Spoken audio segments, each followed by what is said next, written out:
Hello students, मैं अंजलि पयाल स्वागत करती हूँ आपका आईसीटी वर्चुअल क्लासरूम देहरादून में। कैसे हैं आप सब लोग? उम्मीद करती हूँ आप सब लोग अच्छे होंगे और अपनी लाइफ में बहुत बेहतर कुछ कर रहे हैं। आज हम बात कर रहे हैं क्लास 10th के साइंस की, जिसमें हमारा चैप्टर 4 चल रहा है और उसके हम क्वेश्चन आंसर्स देख रहे हैं। ठीक है, तो जितने क्वेश्चन आंसर आपने लास्ट सेशन में पढ़े, होपफुली उनको अच्छे से रिवाइज किया होगा, आपकी समझ में वो आए होंगे अच्छे से। कोई क्वेश्चन होगा, डाउट होगा तो सेशन में आप लोग पूछ लेंगे। आज के इस सेशन में फिर से कुछ क्वेश्चन आंसर्स को लेकर हम चलेंगे। ओके, तो आइए चलते हैं, एक बार क्विक रिवीजन लेंगे प्रीवियस क्वेश्चंस का और उसके बाद अपने नए क्वेश्चंस आज पढ़ें। तो बच्चे, लास्ट सेशन में हमने क्वेश्चन आंसर्स देखे थे, यानी प्रश्न पूछे जा रहे थे और उनका उत्तर आपको बताना था। ठीक है, तो ये सब आपके प्रीवियस सेशंस में हो चुका है। इलेक्ट्रॉन बिंदु संरचना बतानी थी आपको सल्फर की। ठीक है, तो सल्फर के 8 एटम में इलेक्ट्रॉन बिंदु संरचना इस प्रकार होगी, ये हमने समझा था। और इलेक्ट्रॉन डॉट स्ट्रक्चर साइक्लोपेंटेन के लिए, तो साइक्लोपेंटेन में 5 कार्बन के परमाणु आपके चक्र में एक दूसरे से जुड़े हुए रहते हैं। तो ये इसका इलेक्ट्रॉन डॉट स्ट्रक्चर। ठीक है, स्ट्रक्चर इथेनोइक एसिड का, ब्रोमोपेंटेन का, ब्यूटेनॉन का और हेक्सेनल का। ओके, ये हमने बनाए थे। ये इथेनोइक एसिड हो गया, ये ब्रोमोपेंटेन हो गया आपका, देन ब्यूटेनोन, कीटोन है, 4 कार्बन परमाणु है इसमें, हेक्सेनल 6 कार्बन परमाणु और छठवां आपका CH। ओके, ये हो गया था। How would you name the following compound? इनके नाम लिखने थे। पहला आपका क्या था? ब्रोमोइथेन, दूसरा आपका मेथेनल, फॉर्मल्डिहाइड जिसे आप कहते हैं, और ये आपका क्या था? हेक्स-1-आइन या 1-हेक्साइन। ओके, नेक्स्ट क्वेश्चन था, why is the conversion of ethanol to ethanoic acid an oxidation reaction? क्योंकि यहाँ पर ऑक्सीजन जुड़ रही है और ये अभिक्रिया आपकी किसकी प्रेजेंस में होती है? KMnO4 या K2Cr2O7 की प्रेजेंस में होती है। और यहाँ पर चूंकि ऑक्सीजन जुड़ रही है, तो जहां ऑक्सीजन जुड़ती है उसको क्या कहा जाता है? ऑक्सीकरण या ऑक्सीडेशन रिएक्शन कहा जाता है। ओके, 7th आपका था, what is a homologous series, explain with an example. ठीक है, तो होमोलोगस सीरीज को हमने लास्ट सेशन में, हमारा लास्ट क्वेश्चन यही था कि होमोलोगस सीरीज क्या है। तो हमने बताया था कि ऐसी सीरीज जहां पर आपके फंक्शनल ग्रुप समान है। क्या कहा जा रहा है? ऐसे सीरीज जहां पर फंक्शनल ग्रुप समान है, यानी कि एक ही फंक्शनल ग्रुप के सारे मेंबर्स हैं और उन सभी मेंबर्स की केमिकल प्रॉपर्टीज लगभग आइडेंटिकल होंगी, समान होंगी, सभी की लगभग समान होंगी। ठीक है, ज्यादातर केमिकल प्रॉपर्टीज समान होंगी। और केमिकल प्रॉपर्टीज समान किसके कारण हो रहा है? क्योंकि वहां पे फंक्शनल ग्रुप समान है। ओके, और फिर हम क्या कह रहे हैं कि जब हम एक मेंबर के बाद दूसरा मेंबर देखते हैं तो उन दोनों में एक CH2 यूनिट का अंतर पाया जाता है। और अगर उनके मॉलिक्यूलर मास की बात करें तो मॉलिक्यूलर मास में 14 मास यूनिट का डिफरेंस आए। ओके, और उसके बाद हमने क्या देखा था? एल्केन की सीरीज देखी थी और साथ ही आपके एल्कोहल की सीरीज देखी थी। ठीक है, तो होमोलोगस सीरीज सजातीय श्रेणी जिसे कहा जाता है।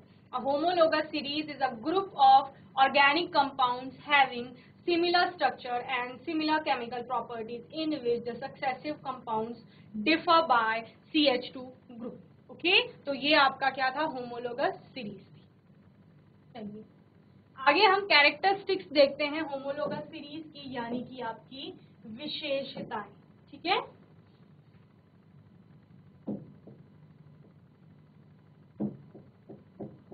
तो बच्चे विशेषताएं क्या होंगी? विशेषताएं वही होंगी जो 2-3 पॉइंट आपने पढ़े हैं। विशेषता क्या होगी? फंक्शनल ग्रुप समान, रासायनिक गुण लगभग समान, और उसके अलावा क्या है? एक मेंबर के बाद दूसरा मेंबर जो आएगा उसमें जो कार्बन की श्रृंखला है उसमें एक CH2 का अंतर आएगा। साथ ही 14 यूनिट का मॉलिक्यूलर मास का डिफरेंस आएगा एक मेंबर के बाद दूसरे मेंबर का, अगर हम मॉलिक्यूलर मास देखते हैं उनके बीच में। ठीक है, तो ये सारी विशेषताएं होंगी, तो इन्हीं को हम देखते हैं। पहला है, all members of a homologous series can be represented by same general formula. For example, the general formula of the homologous series of alkanes is CnH2n+2, in which n denotes number of carbon and hydrogen atoms in one molecule of alkene। ठीक है, क्या कहा जा रहा है? किसी भी homologous series में एक जनरल फॉर्मूला होता है, उस जनरल फॉर्मूले से आप उस होमोलोगस सीरीज के किसी भी मेंबर का क्या निकाल सकते हैं, मॉलिक्यूलर फॉर्मूला निकाल सकते हैं। क्लियर? जैसे एल्केन के लिए वो जनरल फॉर्मूला क्या है, CnH2n+2 है, वहीं पर एल्कीन के लिए CnH2n होता है। क्या होता है? एल्कीन, दूसरी होमोलोगस सीरीज हो जाएगी और इसका जनरल फॉर्मूला CnH2n, यानी नंबर ऑफ कार्बन एटम जितने उसमें होंगे उसके डबल वहां पर क्या हो जाएंगे, हाइड्रोजन एटम हो जाएंगे। ठीक है, C2H4, C3H6 इस प्रकार। और वहीं पर एल्काइन होमोलोगस सीरीज में यही जनरल फॉर्मूला क्या हो जाता है आपका, CnH2n-2 हो जाता है। क्लियर? तो इस प्रकार पहली जो विशेषता है सजातीय श्रेणी की, वो क्या कह रही है कि एक सामान्य सूत्र होगा किसी भी होमोलोगस सीरीज के लिए, और उस होमोलोगस सीरीज का हम कोई भी मेंबर का क्या निकाल सकते हैं, आणविक सूत्र निकाल सकते हैं इसकी मदद से, इस जनरल फॉर्मूले की मदद से। क्लियर? इसकी मदद से हमने पहले भी कई मॉलिक्यूलर फॉर्मूले निकाले हैं अलग अलग मॉलिक्यूल्स के। ओके, सेकेंड है any two adjacent homologous differ by 1 carbon atom. Any two adjacent homologous, आसपास के जो सजातीय होंगे, दो सजातीय यानी दो मेंबर होंगे, उनके बीच में differ by 1 carbon atom and 2 hydrogen atom. किसका डिफरेंस, कितना का डिफरेंस होगा, एक CH2 का, एक कार्बन का और 2 हाइड्रोजन एटम का डिफरेंस वहां पर देखने को मिलेगा। एटम्स इन द मॉलिक्यूल, जैसे कि सिंपल अगर एल्केन की बात करें, एल्केन सीरीज में तो पहला मेंबर क्या है, मीथेन CH4, इसके बाद दूसरा क्या आएगा, इथेन, तो वो क्या हो जाता है C2H6। तो एक CH2 का, एक कार्बन और 2 हाइड्रोजन का अंतर मिल रहा है। C2H6 के बाद C3H8, ठीक है, यहाँ पर भी एक CH2 का डिफरेंस। C4H10, यहाँ पर भी एक CH2 का डिफरेंस। तो यानी कि क्या कहा जा रहा है कि दो कोई भी मेंबर हैं जो होमोलोगस सीरीज के एडजेसेंट मेंबर, एडजेसेंट एक के बाद दूसरा मेंबर, निकटवर्ती जो है, उन दोनों में एक CH2 का डिफरेंस पाया जा रहा है। एक CH2 का मतलब एक कार्बन और 2 हाइड्रोजन का डिफरेंस वहां पर देखने को मिलेगा। ये उसकी क्या है, विशेषता है। नेक्स्ट है the difference in the molecular mass of any two adjacent homologous is 14U, यानी कि जो आणविक द्रव्यमान होगा, क्या होगा, अणु का होता है आणविक द्रव्यमान, तो आणविक द्रव्यमान में अंतर होगा दोनों एडजेसेंट के, और वो आणविक द्रव्यमान का अंतर कितना होगा बच्चे, 14U होगा।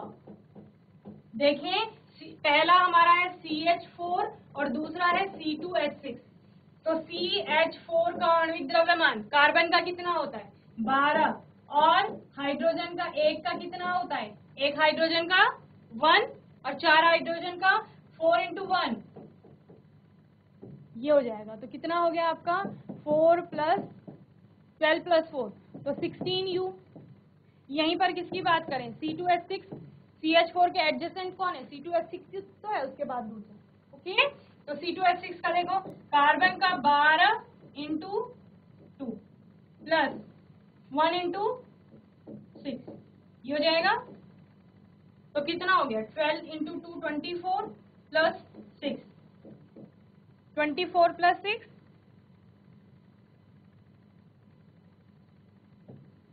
अब इन दोनों का अंतर देखो, C2H6 का कितना है 30 और CH4, यानी इसका है 30 और इसका है 16। तो 13 में से 16 माइनस 30 में से 16 माइनस करो, 30 में से 16 माइनस करेंगे तो कितना आएगा, 14। इसी प्रकार C3H8 का और C2H6 का डिफरेंस भी कितना आएगा, 14। ब्यूटेन और इसका भी 14। सिर्फ एल्केन नहीं, अगर आपके पास एल्कीन है, इथीन, आपका प्रोपीन, ब्यूटीन, इनके बीच में भी अगर मॉलिक्यूलर मास का डिफरेंस देखेंगे तो वो कितना आएगा बच्चे, 14U का डिफरेंस आएगा। और इसके अलावा अल्कोहल की सीरीज हो सकती है होमोलोगस, जैसे मीथेनॉल, इथेनॉल। तो मीथेनॉल और इथेनॉल का देखेंगे आप मॉलिक्यूलर मास निकाल के तो उनके बीच का डिफरेंस भी 14U।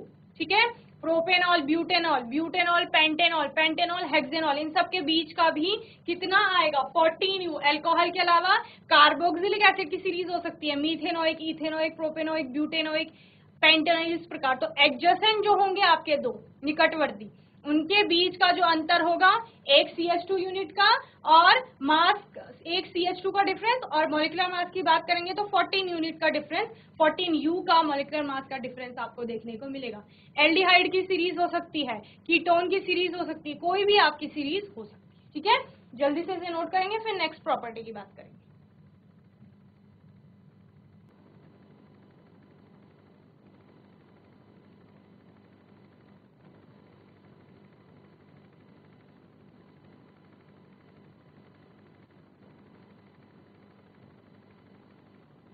चलिए आगे देखते हैं। नेक्स्ट है, all the compounds of a homologous series show similar chemical properties. Homologous series के जितने भी मेंबर्स हैं, जितने भी सदस्य हैं, उनके केमिकल प्रॉपर्टीज क्या होती हैं, समान होती है। ओके, तो होमोलोगस सीरीज जैसे एल्केन की सीरीज है, इसमें क्या आएगा, मीथेन आएगा CH4, इसके बाद इथेन आएगा C2H6, और इथेन प्रोपेन आएगा C3H8। तो इन सब की, इसके अलावा भी जितने मेंबर्स आएंगे सबकी केमिकल प्रॉपर्टीज क्या हो जाएंगी, समान हो जाएंगी, यानी कि रासायनिक गुण समान होंगे।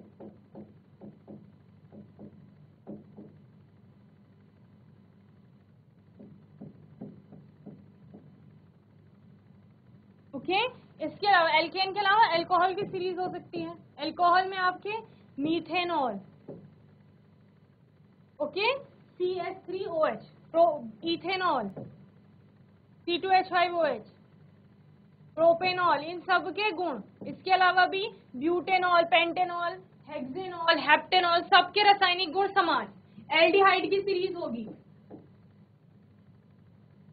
उनके साथ सबके केमिकल प्रॉपर्टीज समान। कार्बोक्सिलिक की होगी, एल्कीन की होगी, एल्काइन की होगी, कीटोन की होगी, एसिटेट, सबकी जो होमोलोगस सीरीज के सदस्यों की रासायनिक गुण या रासायनिक जो अभिक्रियाएं होंगी वो सारे क्या होंगे, समान होंगे, ठीक है।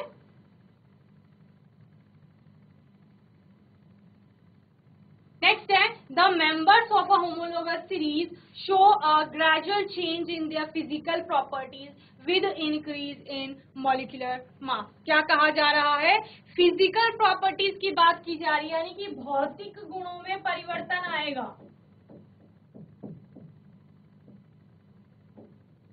क्या आएगा, भौतिक गुणों में परिवर्तन। और ये परिवर्तन किसके कारण आ रहा है, ये परिवर्तन आ रहा है आणविक द्रव्यमान में परिवर्तन के कारण।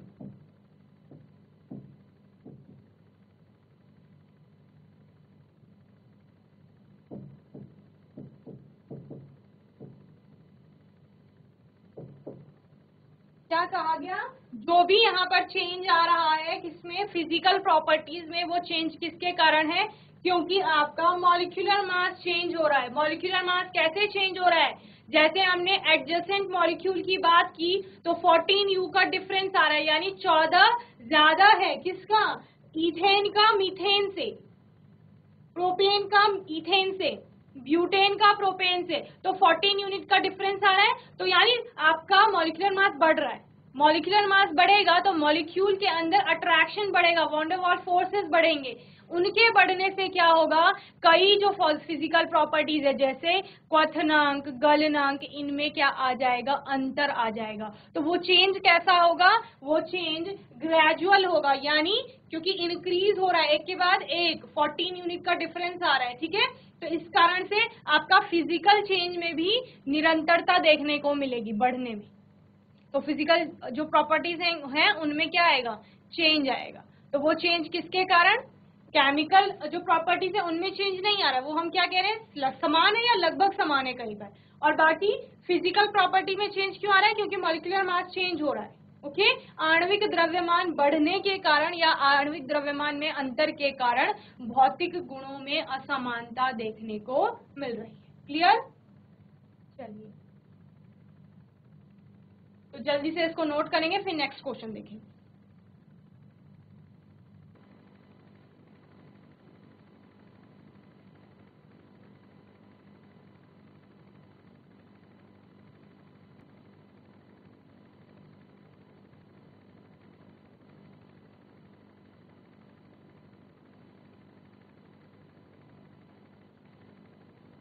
चलिए नेक्स्ट क्वेश्चन देखते हैं. Why does micelles formation take place when soap is added to water? Will a micelle be formed in other solvents such as ethanol also? क्या कहा जा रहा है? Why does micelles formation take place when soap is added to water? जब साबुन को, soap को पानी के संपर्क में, वाटर के संपर्क में लाया जाता है तो मिसेल्स क्यों फॉर्म होती है, ठीक है, या मिशेल जिन्हें आप हिंदी में कहते हैं वो क्यों फॉर्म होता है. Will a micelle be formed in other solvents, क्या ये अन्य विलायकों में बनते हैं. और यहाँ पर पूछा गया है कि क्या इथेनॉल के साथ भी बनेंगे, तो आंसर देखते हैं. Micelle formation takes place when soap is added to water because the hydrocarbon chain of soap molecules are hydrophobic. क्या कहा जा रहा है, सोप में जो चेन है ना, किसकी, हाइड्रोकार्बन की. हाइड्रोकार्बन यानी कार्बन और हाइड्रोजन की जो श्रृंखला है वहां पर, वो कैसे हैं, उसके जो मॉलिक्यूल है दे आर हाइड्रोफोबिक यानी वाटर रिपेलिंग होंगे. Which are insoluble in water, जो कि क्या होते हैं, पानी में अघुलनशील होते हैं या जो घुलनशील नहीं होते, ठीक है.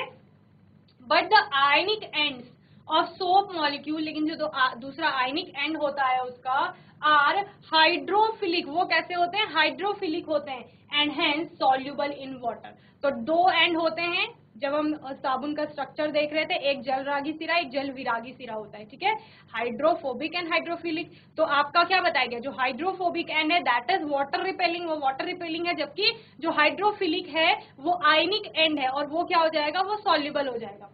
Such micelle formation will not be possible in other solvent. ये पानी के साथ तो हो रहा है लेकिन अदर किसी सॉल्वेंट के साथ ये इस प्रकार की अभिक्रिया नहीं देगा. Like ethanol in which sodium salt of fatty acid do not dissolve. Ethanol के साथ भी ये नहीं होगा क्योंकि वहां पर sodium salt of fatty acids dissolve नहीं होते. ठीक है, जल्दी से आंसर नोट करेंगे फिर नेक्स्ट क्वेश्चन देखेंगे अपना.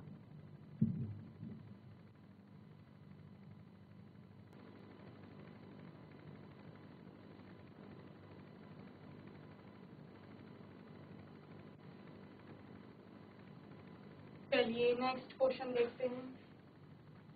What is hydrogenation. हाइड्रोजिनेशन क्या है, हाइड्रोजनीकरण जिसे आप कहते हैं. What is it's industrial application, इसकी इंडस्ट्रियल एप्लीकेशन बतानी है आपको. ठीक है, चलिए. तो हाइड्रोजिनेशन सिंपल जैसे नाम से है, हाइड्रोजन का जुड़ना. ठीक है, the addition of hydrogen to an unsaturated hydrocarbon. ठीक है, क्या हो रहा है, H2 का संयोग हो रहा है.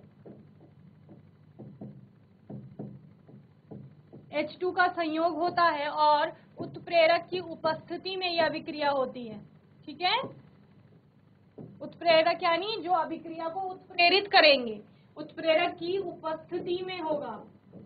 और होता क्या है इसमें, असंतृप्तता में कमी आती है. असंतृप्तता में कमी यानी अनसैचुरेशन में कमी आएगी. या आप क्या कहते हैं, असंतृप्त मॉलिक्यूल होगा, कोई अणु होगा, असंतृप्त हाइड्रोकार्बन से क्या बनेगा, संतृप्त बनेगा. यानी कि आपका ट्रिपल बॉन्ड से डबल बॉन्ड बनेगा हाइड्रोजन जुड़ने के बाद, या डबल बॉन्ड से सिंगल बॉन्ड बनेगा. क्लियर. तो असंतृप्त, असंतृप्त कौन होते हैं आपके, असंतृप्त होते हैं आपके डबल बॉन्ड या ट्रिपल बॉन्ड, ये असंतृप्त होते हैं. ठीक है, संतृप्त क्या होता है, सिंगल बॉन्ड वाले एल्केन जिन्हें आप कहते हैं वो संतृप्त होते हैं. लेकिन जब हम असंतृप्तता में कमी की बात कर रहे हैं, मतलब हर बार ये नहीं होगा कि डबल बॉन्ड से सिंगल बॉन्ड या ट्रिपल बॉन्ड से आपका सिंगल बॉन्ड बन रहा होगा. क्या हो सकता है, ट्रिपल बॉन्ड से डबल बॉन्ड भी बन सकता है. इस केस में भी आपकी संतृप्तता बढ़ रही है या आप क्या कहेंगे, असंतृप्तता में कमी आ रही है. सबसे ज्यादा अनसैचुरेटेड ट्रिपल बॉन्ड.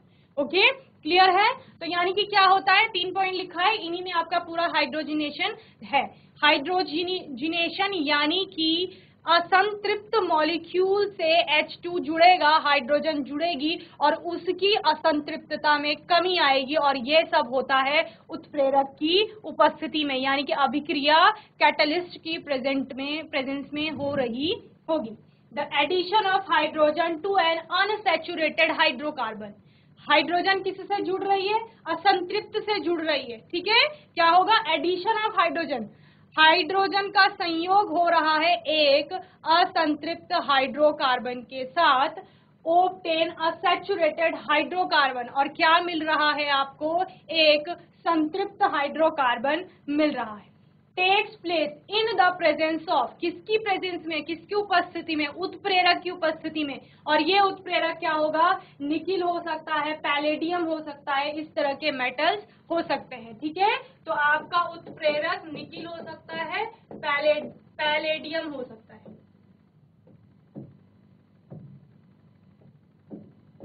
तो ये क्या हो गई? आपकी हाइड्रोजिनेशन की अभिक्रिया हो गई। और इसमें हमने देखा था कि C2H4 से, इथीन से आपका इथेन बन रहा था जब हाइड्रोजन जुड़ रही थी, ठीक है। तो इस तरह की अभिक्रियाएं आप इसमें देखते हैं। पहले भी आप चैप्टर में जब हम पढ़ रहे थे तो बहुत सारे एग्जांपल्स भी देखे थे हाइड्रोजिनेशन के, ओके। अभी इसकी क्या बतानी है? इंडस्ट्रियल एप्लीकेशन बतानी कि इंडस्ट्रीज में आपका ये किस रूप में इसका उपयोग किया जाएगा, ठीक है। तो ये आपका रिएक्शन है, अनसैचुरेटेड कंपाउंड है कोई, R का मतलब कोई भी ग्रुप हो सकता है, एल्काइल ग्रुप, ठीक है। और उसमें H2 हाइड्रोजन जुड़ रही है, निखिल उत्प्रेरक की उपस्थिति में हीट किया जा रहा है और सैचुरेटेड बन रहा है। यानी डबल बॉन्ड था, यहाँ डबल बॉन्ड हट गया, सिंगल बॉन्ड आ गया कार्बन के बीच में। तो मैंने क्या कहा था? असंतृप्तता में कमी आएगी, तो असंतृप्तता में कमी हो गई, असंतृप्त से संतृप्त बन गया है मॉलिक्यूल, अनसैचुरेटेड से सैचुरेटेड हो गया, ओके। चलिए जल्दी से नोट करिए इसे।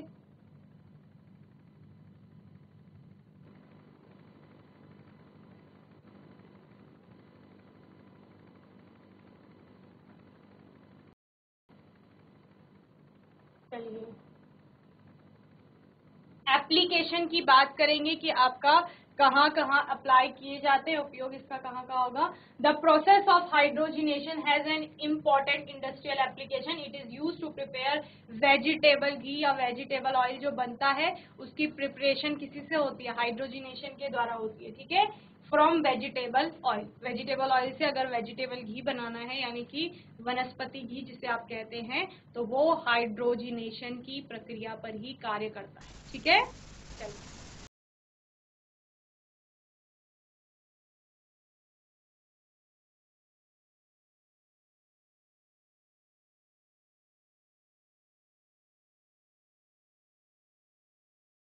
चलिए नेक्स्ट क्वेश्चन है, a mixture of oxygen and ethyne is bond for welding, can you tell why a mixture of ethyne and air is not used? A mixture of oxygen and ethyne, ethyne और oxygen का mixture लिया जा रहा है किसके लिए? Welding के काम के लिए, ठीक है। उन दोनों को जलाया जा रहा है। Can you tell why a mixture of ethyne and air is not used? क्या आप बता सकते हैं कि इथाइन और हवा का मिक्सचर क्यों नहीं लिया गया है, ठीक है। चलिए तो आंसर क्या है आपका? वेल्डिंग के लिए किसका उपयोग किया जा रहा है? इथाइन और ऑक्सीजन का किया जा रहा है, इथाइन और हवा का नहीं किया जा रहा है। तो अ mixture of ethyne and air is not used for welding because burning of ethyne in air produces अ सूटी फ्लेम। क्या बनता है वहां पर? एक सूटी फ्लेम बनती है ड्यू टू इनकम्प्लीट कंबशन, क्योंकि वहां पर अपूर्ण दहन हो रहा है, यानी कि दहन की प्रक्रिया पूर्ण नहीं हो रही है, आप क्या कहेंगे? आंशिक दहन हो रहा है। तो आंशिक दहन के या अपूर्ण दहन के कारण वहां पर क्या नहीं यूज की जा रही? हवा यूज नहीं की जा रही, okay, which is not enough to melt metals for welding. और जब तक पूर्ण दहन नहीं होगा, हमने फ्लेम के टाइप पढ़े हैं, तो पूर्ण दहन कहाँ पर होता है? जहां पर ब्लू वाली फ्लेम रहती है। तो ब्लू फ्लेम क्या करते हैं? उसका टेम्परेचर बहुत ज्यादा रहता है। तो क्यों? क्योंकि पूर्ण दहन हो रहा है। क्यों? क्योंकि ऑक्सीजन बहुत अच्छी मिल रही है। अगर हम बात हवा की करेंगे तो हवा में और गैसेस भी हैं, तो फिर उससे क्या होगा? हवा की वजह से आंशिक दहन होगा या अपूर्ण दहन होगा, जिसका तापमान क्या होगा? कम होगा। और कम तापमान के कारण वेल्डिंग में क्या करते हैं? जो भी आपका मेटल होता है उसको पिघलाया जाता है, मेल्ट किया जाता है, ठीक है। तो फिर उतना ज्यादा तापमान नहीं मिलेगा, किस लिए? पिघलाने के लिए या मेल्ट करने के लिए मेटल को। तो अगर मेटल को मेल्ट कराना है तो उसके लिए हमें क्या चाहिए, ज्यादा तापमान चाहिए। ज्यादा तापमान कब आएगा, जब आपकी इथाइन अच्छे से जलेगी। और अच्छे से कब जलेगी, जब ऑक्सीजन वहां पर अप्लाई की जाएगी। इसीलिए ऑक्सीजन डाली जाएगी ताकि पूर्ण दहन हो। पूर्ण दहन होगा, तापमान ज्यादा होगा तो मेटल अच्छे से मेल्ट होगी, वेल्डिंग हो पाएगी, वेल्डिंग का काम हो पाएगा, ठीक है। और वहीं पर अगर इथाइन के साथ एयर लेंगे तो चूंकि एयर के कारण आपका कंप्लीट कंबशन नहीं हो पा रहा है, यानी पूर्ण दहन नहीं हो पा रहा है, तो इस वजह से क्या हो रहा है, आपका टेम्परेचर कम है और मेटल आपकी अच्छे से मेल्ट नहीं हो पा रहा। ओके, क्लियर है? चलिए जल्दी से नोट कीजिए।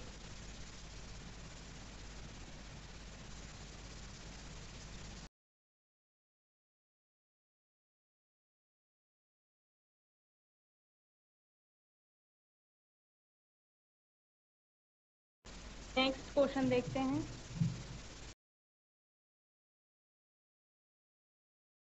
नेक्स्ट क्वेश्चन है आपका, why does carbon form compounds mainly by covalent bonding. Carbon covalent bonding से ही ज्यादा कंपाउंड क्यों बनाता है, मुख्य रूप से कंपाउंड क्यों बनाता है, या सिर्फ कोवेलेंट बॉन्डिंग ही क्यों करता है, ठीक है। यानी कोवेलेंट बॉन्डिंग यानी सहसंयोजी आबंध।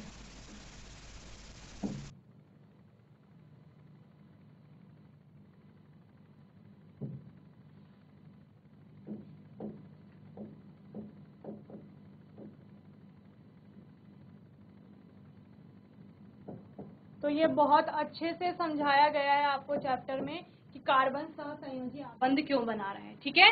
सहसंयोजी आबंध इसीलिए बना रहा है क्योंकि वहां पर कार्बन न तो 4 इलेक्ट्रॉन किसी से ले पाएगा, न 4 किसी को दे पाएगा। इसकी वजह से आपका एटम अनस्टेबल हो जाएगा, तो इसीलिए वह साझेदारी करता है इलेक्ट्रॉनों की। Carbon atoms have 4 valence electrons in their valence shell. It needs to gain और loss 4 electrons to attain the noble gas configuration, ठीक है। उत्कृष्ट गैसों के समान विन्यास उसको प्राप्त करने के लिए या तो 4 इलेक्ट्रॉन देने पड़ेंगे या 4 इलेक्ट्रॉन लेने पड़ेंगे, ठीक है। It could gain 4 electrons forming C4 negative anion, ठीक है। अगर ये क्या करता है, आपका इलेक्ट्रॉन दे देगा, चारों इलेक्ट्रॉन दे देगा, तो फिर इस पर क्या होगा, इलेक्ट्रॉन अगर ये गेन कर लेगा, अगर ले लेगा 4 इलेक्ट्रॉन, तो फिर ये C4 निगेटिव बना देगा, ठीक है। जब इलेक्ट्रॉन गेन करते हैं तो इलेक्ट्रॉनों में वृद्धि होती है और ऋणावेश आ जाता है। 4 इलेक्ट्रॉन देगा तो 4 ऋणावेश आ जाएगा कार्बन के ऊपर। But it would be difficult for the nucleus with 6 proton to hold on to 10 electrons. तो 6 इलेक्ट्रॉन इसके पास पहले से रहते थे, 4 आ गए और कितने हो गए, 10 इलेक्ट्रॉन हो गए, लेकिन प्रोटॉन अभी भी 6 ही होंगे।